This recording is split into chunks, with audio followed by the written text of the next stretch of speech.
Perdana Menteri Lee Hsien Loong berkata Forum Kerjasama Ekonomi Asia Pasifik atau APEC sudah membuat kemajuan besar dalam menggalak pertumbuhan inklusif.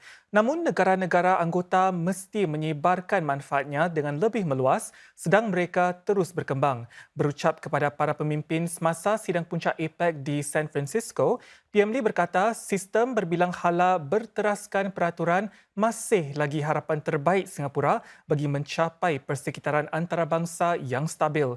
Beliau juga menggesa lebih banyak pembaharuan dan kerjasama dalam perdagangan sedunia demi memastikan jaminan makanan.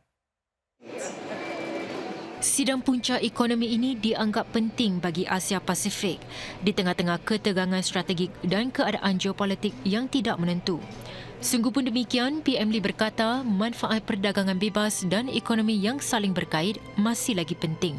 Even though you may be competitors, you still have areas where you need to cooperate. We do need to work together in order to derive joint benefits, because if we didn't work together, we'd be at cross purposes and making our problems worse for each other. PM Lee berkata demikian kepada para wartawan di akhir sidang puncak itu dengan merujuk kepada perbincangannya di retreat pemimpin ekonomi APEC bersama lagi 20 negara lain. This year we made a little bit more progress because instead of declaring new visions for the future, which often happens at APEC meetings, the US hosts decided that they would focus on visions which have been declared in previous meetings, which I think is a good approach. And in this environment, it enables you to get some practical results and move a few steps forward.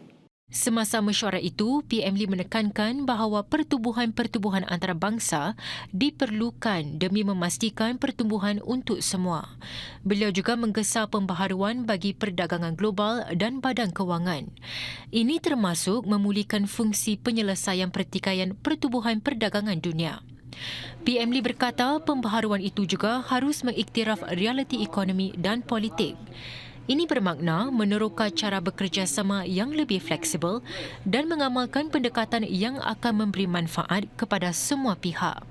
Beliau juga yakin bahawa Singapura boleh memanfaatkan peluang walaupun dalam masa tidak menentu. Untuk melakukan demikian, Singapura mesti kekal terbuka dan berdaya saing. Of course, we have to make sure our infrastructure is there. There are enough houses, enough flats, enough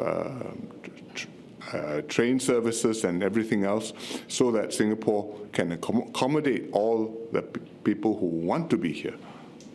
But even in a complicated world, there are opportunities and we are not the last in queue to reach those opportunities. In fact, we're quite high up the list and we should get further up.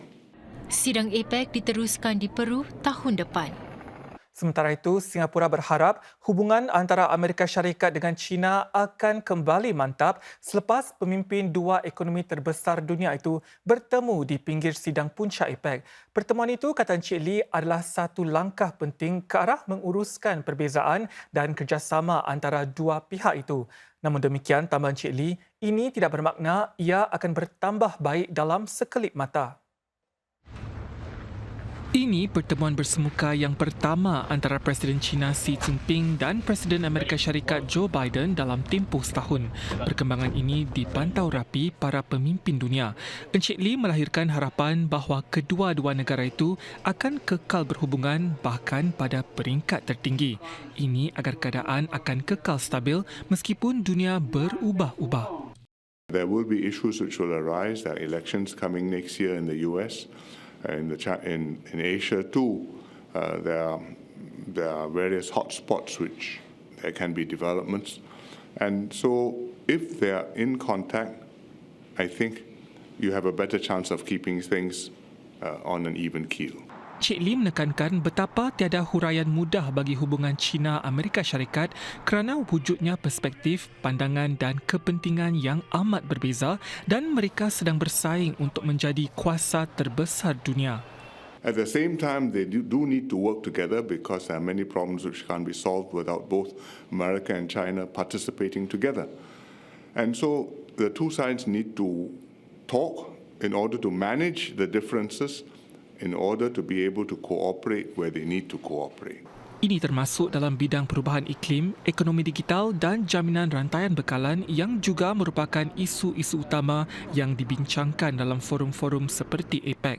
Bagi Singapura, Encik Lee berkata negara ini tiada pilihan lain melainkan bergantung kepada perdagangan bebas dan bekerjasama dengan negara-negara lain untuk maju. Ini bermakna mengekalkan hubungan dengan negara-negara berbeza meskipun mereka mungkin tidak mesra antara satu sama lain.